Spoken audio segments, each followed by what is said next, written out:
All right. I've been sick the last couple podcasts. I am determined to make this one so authentic, so impressive that by the time I am done. Sorry, I'm searching for something.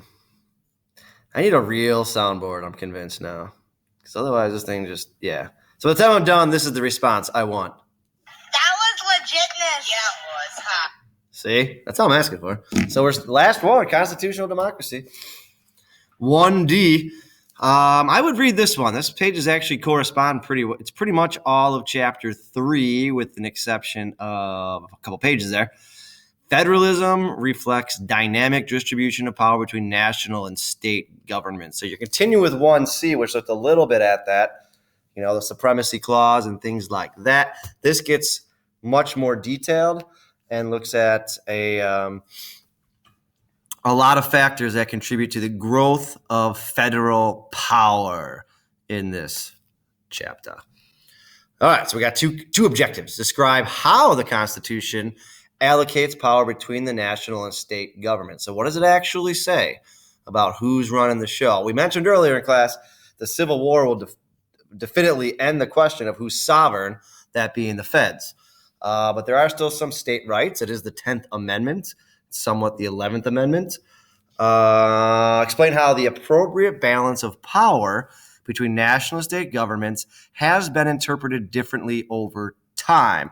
The general trend is that the national federal level has increased its power, its sovereignty, its control over the states, something the Federalists would definitely have been fans of and the Anti-Federalists not.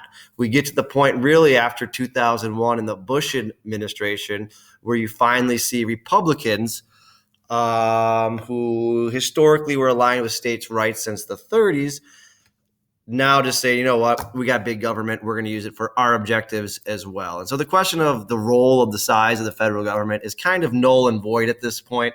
As President Obama once said, it's not about big government and small government, it's about good government. And that's really where it's at. We'll look at the reasons why that took place, but let's move on. Oh, there it is. So let's go back. The guy on the right there, Alexander Hamilton, big Federalist, paper author, and really devised a system in which the common man was removed from the processes of government at the national level. And it's been fairly stable, so kudos to him. But do we judge the merit of a society or government simply on its longevity? I suppose you could. We don't have a rubric for that. What makes a society good or bad? Was it how many rights you have, how many laws we have, et cetera, et cetera. But yeah, as the cartoon suggests, you're really getting into an age here where state legislators are pretty much handcuffed by federal government policies.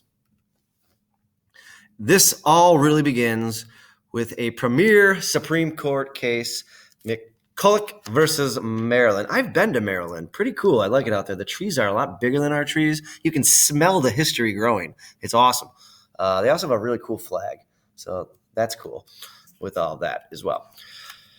All right, so what is this all about? It has to do, again, with Hamilton's plan for the second federal bank of the United States. The first one expired, so now they needed to pass an ordinance for another. Would it happen? And so it is created within, obviously, Maryland. And the guy that works there is just a guy named McCulloch. And because Maryland does not want this encroachment of the federal government in their own backyard, they have a trick. And that is they are going to sue McCulloch. So the state will sue McCulloch. And what this will establish is really the first step of national supremacy. But it goes even further of that. And it gets into different ideas of enumerated powers, implied powers, and also the elastic clause, which is Article 1, Section 8. So here it is. The idea of national supremacy, interstate commerce, and a national bank. So what Maryland does is they impose a tax on the bank. So, yeah, how does that really play into it? So Maryland called this the Monster Bank, and they're going to tax it $15,000 a year. Their state Congress has the power to tax. The Constitution is very clear in that it says nothing about the federal government's ability to create a bank. So this goes to the Supreme Court, and the word that has followed us since is the necessary and proper clause, also known as the elastic clause. So if you think of the federal government as a man, you might have seen him under the Articles of Confederation as someone really, really dainty and skinny, no power whatsoever. The Constitution fatted him up, all right? And what the elastic clause does is gives him those sweatpants with the elastic band so he can keep getting fatter and fatter and fatter and stretch them out. Meaning that just because it's not in the Constitution, if something is necessary and proper for the good of the nation, the federal government then has the right to do as it would. So this decision of McCulloch versus Maryland in favor of McCulloch here is established. The national supremacy over the state. You can see that quote there. The power to tax is the power to destroy. And that was what Maryland was trying to do, is through taxation, destroy an institution of the federal government that will be overruled to the glory of all these Hamilton dudes up here. All right, if you would like a short review, check out McCulloch versus Maryland Explained. He probably does a little better job than I do, but I don't know. Moving on. Oh, there it is again. I forgot to put a lot of slides here, right? There it is, Article 1, Section 8, Paragraph 18, to make all laws which shall be necessary and proper for carrying into execution the foregoing powers and all other powers vested by the Constitution in the government of the United States or any department or thereof. So basically, that's a big one because it says the federal government can do whatever it wants if it is necessary and proper, and that's open to interpretation. So the elastic clause eliminates the concept of enumerated power. So those are the things in the Constitution that are very, very, very specific. They're laid out. Implied powers are those that are assumed to be true because they're necessary for the survival of the nation. So there you have right away the onset of our country with McCulloch versus Maryland in 1819, the fattening of the federal government. And it's no reason that you'll see 40 years from now a civil war. This was the first blow, the idea of who's running the show. And the anti-federalists are rolling in their graves because it's one step further removed from the common people supporting their states. States are losing this battle. All right, moving on. Another case that comes about is Gibbons versus Ogden in 1824. And what this looks at is, again, sovereignty. Who rules out? You can see the state of New York sold Ogden some rights. The federal government granted the same rights to a guy named Gibbons. Who trumps who? So again, to short is that the federal government would trump that. And the reason being, even though they both in the Constitution have this, is the idea for the regulation of trade and licenses for interstate commerce. So this becomes known as the Commerce Clause. Again, this is probably even more powerful than what that did. It basically suggests anything dealing with commerce, business, money, financial transaction of any type can be regulated by the federal government. So this is big government throughout. This is what the United States was founded against.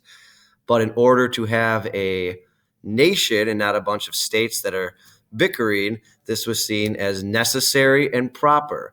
One currency, one license for certain things. Here's a short video, if you got time, that will also discuss it.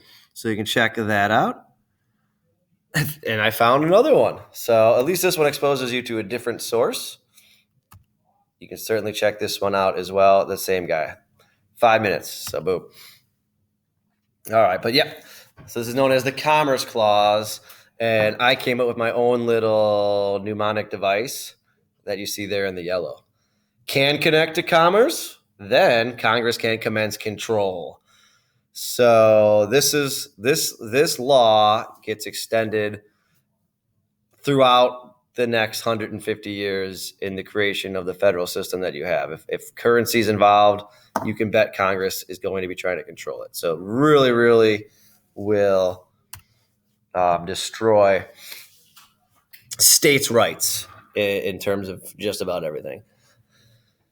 So there you can read a little comic I found about this as well. I'm just gonna shut up and let you read it. Should I read it to you? I don't know. You can't talk back to me right now, so no, just read it yourself.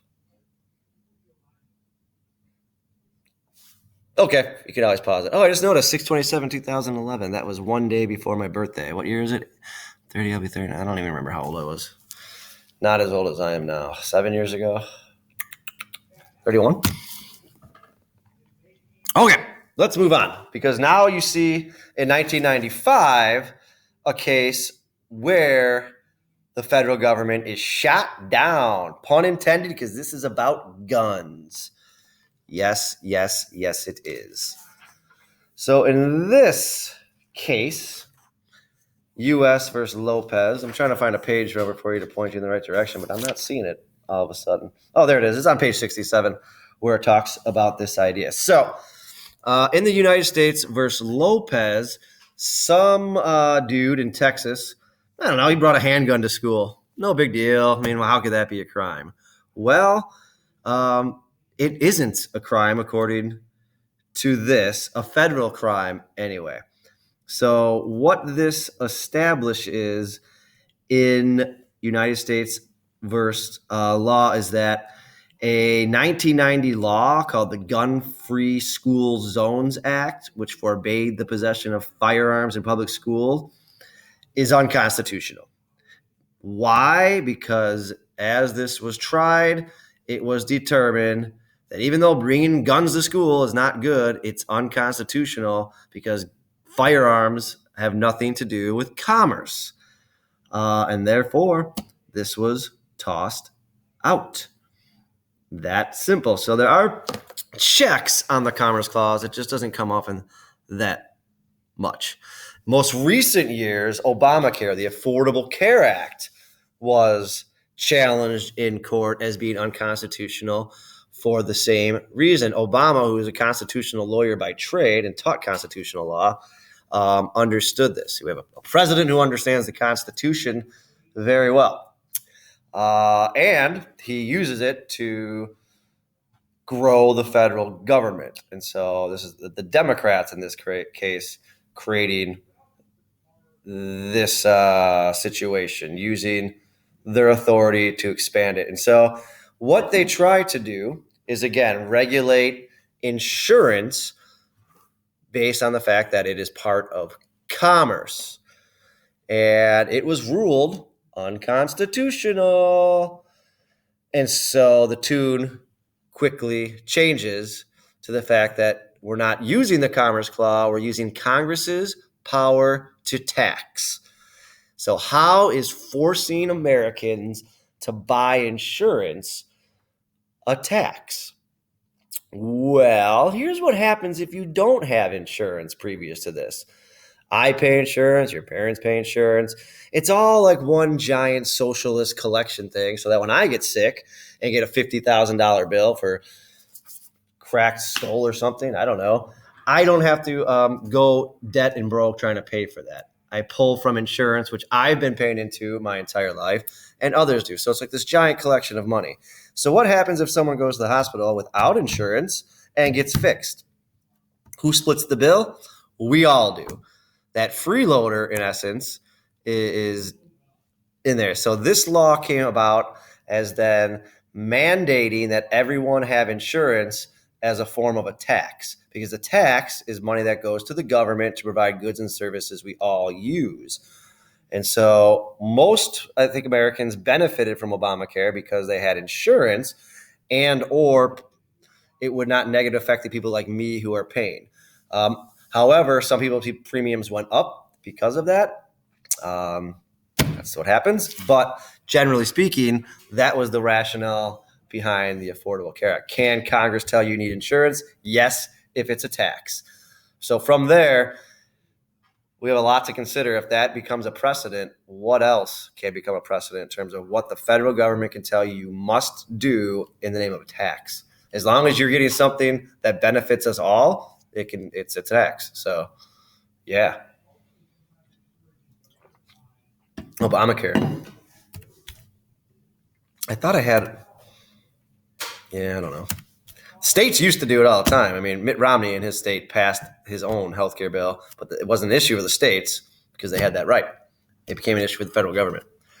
Interstate relations, another tenet of all of this.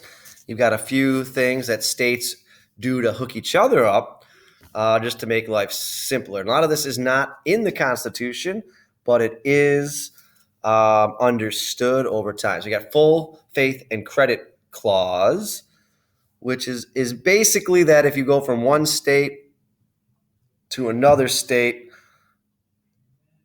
and you have documentation of something like a marriage, it still stays in effect. So like I'm married in Illinois because that's where my certificate is. If I go to another state, they have to recognize that. That's full faith and credit clause. Same with any other public record of sorts, things like that. It's, I don't know. To me, it just makes sense, but maybe not to somebody else. Privileges and immunities. No state may discriminate against the residents of other states. So, if I go to Florida, I can't be treated different because I'm technically under a different constitution of Illinois. And extradition, right? I got a fugitive in my state. You're going to return them and vice versa. It's just the law of reciprocity. If you're going to do that for me, I'm expected for you. So these things are sort of become like, just common sense agreements between the states to keep things smoothly going under the federal umbrella with that. Oh my gosh. Star Wars time. I wish Justin Weselick was here to help me as I try to go through all of this. But basically, I'm trying to introduce the concept of dual federalism and cooperative federalism. And if you think about the movie Star Wars, you might not know. I mean, the cartoon's one thing because it deals with the movie we're watching right now, Fahrenheit 9/11. But what you see in American history, especially in the last 20 years, but even going further back, is a move from dual federalism to cooperative federalism. So the idea of the individual states losing their individual existence as states. The republic is turning into an empire under control of one centralized government, just like in Star Wars. It was a republic, and in the name of security, moves towards the direction of empire. But there's also a lot of it has to do with the regulation of trade in the movie with that. So if you're looking at what dual federalism is, it's the book and everything I've found equates it to cake. A layered cake with distinct layers and a marble cake where it's all blended together. Over time, states have lost their rights and responsibilities and have now began to cooperate with the federal government with blurred lines, like a marble cake is the best way to do it. So why does this happen? Is the republic in any great danger? Maybe. Is empire something that should be feared? Not necessarily. It's kind of hard to see the Darth Vader as the good guy. But if you do remember, when he first was joining it, They wanted to bring stability to the galaxy because the Republic had too many moving factions across it. Under one hegemonic control would settle all of this. So that's a move. What else I got in here? I don't remember. Oh, yeah, some more stuff too. Right. So as the Empire is forming, our heroes of Star Wars are really domestic terrorists. There's laws in place sustaining the Empire as the sole force of the galaxy, and that these individuals from different republics not submitting to their will are domestic terrorists. So there's that happening right there. So lot to look at within the Star Wars saga as it relates to politics. These are great, right? Dun, dun, dun, dun, dun, dun. So which one would be the Republican and which one would be the Democrat? And I lay at night thinking about these things. Palpatine and Vader are definitely for security, for authoritarianism, but there's nothing to say they wouldn't respect the values of the individual people to do what they want. Kenobi and Skywalker for the Republic, right? Smaller government, more localized. Easy to say which one's the Federalist and the Anti-Federalist. Much more difficult in the modern context of those terms. So, pretty cool. All right, here's what I was talking about. Marble cake versus layer cake. We're more marble cake now. It's a mixture of things. Is it because geography doesn't divide us as much as it used to? It was much more necessary to have, a Republican government where your representatives actually represented your interests because you couldn't communicate with the rest of the country. Now, the borderlines of the states probably don't even matter that much. I mean, I could foresee them going bye-bye at some point and redistributing. I mean, it'd be incredible constitutional amendments to happen. And just having one state with representation based on population within the region, no state lines whatsoever, maybe no state governments whatsoever, more of a unitary system.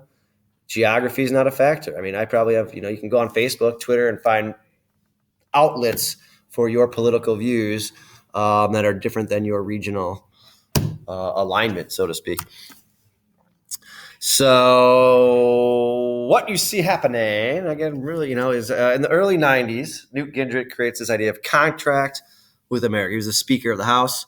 This is under Bush 1 and the policy of devolution. It was this idea that the government had gotten too big, too bureaucratic, and the common man was being lost in the shuffle. And so it sought to deregulate a lot of the regulations that the federal government had been doing. A lot of that started with the New Deal of FDR through LBJ's policies of the Great Society. Even Richard Nixon created the EPA, that the federal government was too big and did not understand the silent majority of the small town American. This is a nerve Trump tapped into as well. And so the idea was to devolution, to return America to more of a states' rights, localized control of government. That was what the contract with America was. So although this was a conservative move, we would use the political term reactionary because you're going backwards in a sense. But the idea is transfer responsibilities for policies for federal government to state and local government with all that. Oh, wait, I'm going to go back. I totally forgot. However, in the year 2000, along comes a spider. There he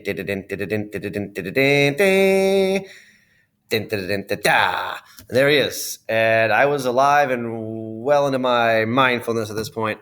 Bush and his cronies were known as neocons, neoconservatives, new conservatives. So they had conservative values for policy, but they were going to use the federal government to drive them home. The most stunning of all of these was right when I started teaching was the No Child Left Behind Act. The idea that government, federal government, can regulate what's happening in the states and all the way down to the local level. The main thing I remember starting out teaching is that he demanded by 2015, high schools have a 100% graduation rate or they lose funding. So the schools that need funding, if they don't make it, they lose funding. Guess what all the schools did? We lowered our standards so everyone graduates. I mean, Christ, have you been to one of our graduations and see the kids who walk across the stage? I have, and sometimes my jaw hits the ground. That's not politically correct to say, but that's the reality of federal bureaucracy engaging in the realm of education. Now, some schools did not have to follow this. I believe Barrington did not follow this. Why? Because the federal government can't mandate this. It's not part of the Commerce Clause, and it's not a tax. So, how did it sneak in? Well, ultimately, just like the mob does, they offer you money that you can't refuse. So the federal government controls different types of grants. This is called fiscal federalism. The idea, we will offer money to the states if they adopt our policies. And if they follow those policies, they get the money, Lebowski. If they don't, they don't. So a school like Barrington didn't need the federal government's money. They had enough in their property taxes. If you've ever been through Barrington, you can figure that out. So they never had to follow No Child Left Behind. No Child Left Behind is dead in the water and gone. Obama has a new one. I can't remember the name of it off the top of my head. I probably should, since it's my profession.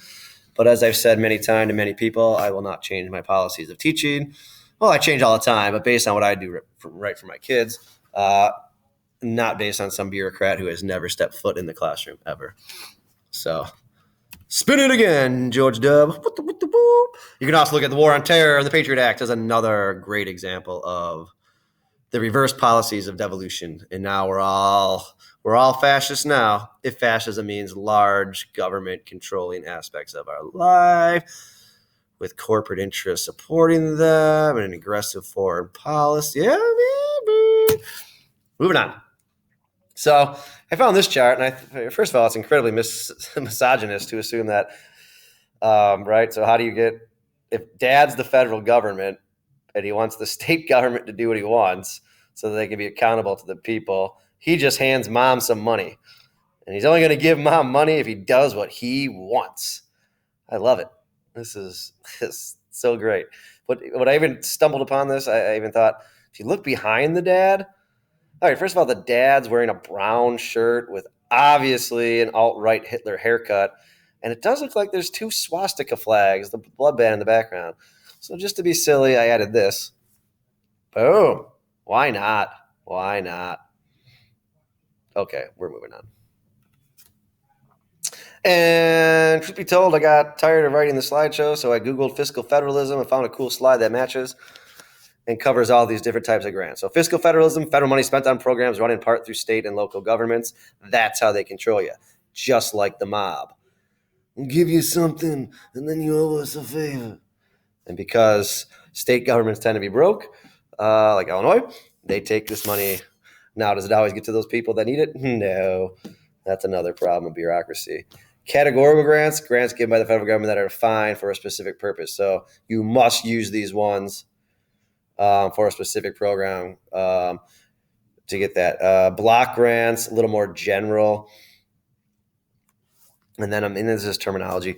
Mandates, requirements of the state and local governments given by the national government. So, I mean, we should probably look at the differences of all those and things like that, but we can have that conversation. Okay, you couldn't tell, but I had to take a break because I was interrupted. So some business. So we're back to the fiscal federalism. Right. So I'm the government. I can be like the mobster. I can offer you money categorically. That means it should be for a specific cause. Sometimes that's so specific that the paperwork is too much, so that there are different types of grants. Block grants, for example, from which the states have more leeway to do. And then you get this idea of a mandate. So sometimes these grants, even though they're optional because you're taking the money, become a mandate, a command you must follow. So say, for example, I'm trying to use the one the book uses, but it's with anything. They use Medicaid to talk about it. The idea of where the grant from the federal government is the majority, perhaps, and the state picks up the rest of the bill. And then basically over time, the state gets used to that program, what happens then when the government will pull its money or can no longer fund it? You end up with a situation where the state feels sort of handcuffed. Other ways this happens too with mandates is Congress can pass a law. There's the Americans with Disabilities Act, which, it's great. Let's have access for disabilities, wheelchair ramps, whatever. There's also the Clean Air Act of 1970. However, if they pass these into law that the states must follow and the states don't have funding, then what? It creates a situation where the states are either going to be in violation of federal law, or it forces them to take money from the federal government, which then, of course, it's like, oh man, I'm trying to think of a way to make a mob type reference, or maybe even a Darth Vader type reference. Let's see. Darth Vader. He's dead.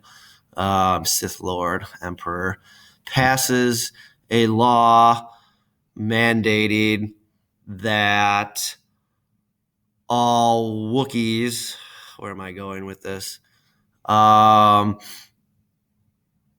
need to have fur that is only an inch in length long. Somehow that's I don't know. And now the states within the empire, different planets and such, have to go about implementing those things. How are they going to do it? Well, the government would slide in, Darth Vader, and simply say, well, here's some money, make sure you get that. And so you create a dependency by creating a law, in essence, eroding the liberty of the states. So, I mean, that would be my best way of creating that idea. That was probably horrible. Anyway, oh yeah, now I'm sad. Why? I am no longer needed. Because as cool as these podcasts are, and as cool as I can make them about you, literally click on that link and it'll take you to the Crash Course series for American government and politics. And all this information is there. And they've got editing software and specialists and advisors. It's just little old me sitting in my room with my little blue heart. And that's it. So I guess I'm needed somewhat, maybe, Who else would hit play during the classroom? This is depressing. I don't know. Oh, I heard an interesting quote. Because sometimes your generation, I'm sure my teacher said the same thing. We talk about how dumb you are, that these kids can't do anything. They don't know anything. And sometimes we forget the fact that you have a computer in your hand. This is actually Jerry Seinfeld said this. If you haven't checked it out, there's a Comedians in Cars Getting Coffee show. Pretty good. And he made the quote, you don't really need to know anything in life, because when you need to know it, you'll figure it out. And yeah, that's kind of how it works now, especially more than ever. If you really need to know about mandates and block grants and categorical grants and fiscal federalism and devolution, I mean, you should know these things to be an active member of our citizenry. But ultimately, when and if you ever need those, simply you can look them up. I mean, that's where it comes. So I guess that's how our teachers control you, because I give you a test that says you need to know it. And so now you're going to be forced yourself to learn all this stuff. The game continues. As I am eliminated. Thanks, John Green, and thanks for watching. Lastly, just to pull it all back, these are the objectives, right? The Constitution, Commerce Clause, necessary and proper. These are the terms that set that up. There's Supreme Court decisions that reflect those. How has the balance shifted? It's back and forth, but generally towards the idea of dual federalism going bye-bye and cooperative federalism taking over, which is in essence states giving up their sovereignty, which is in essence creating a unitary system. We'll see. And we'll see you next time. Peace.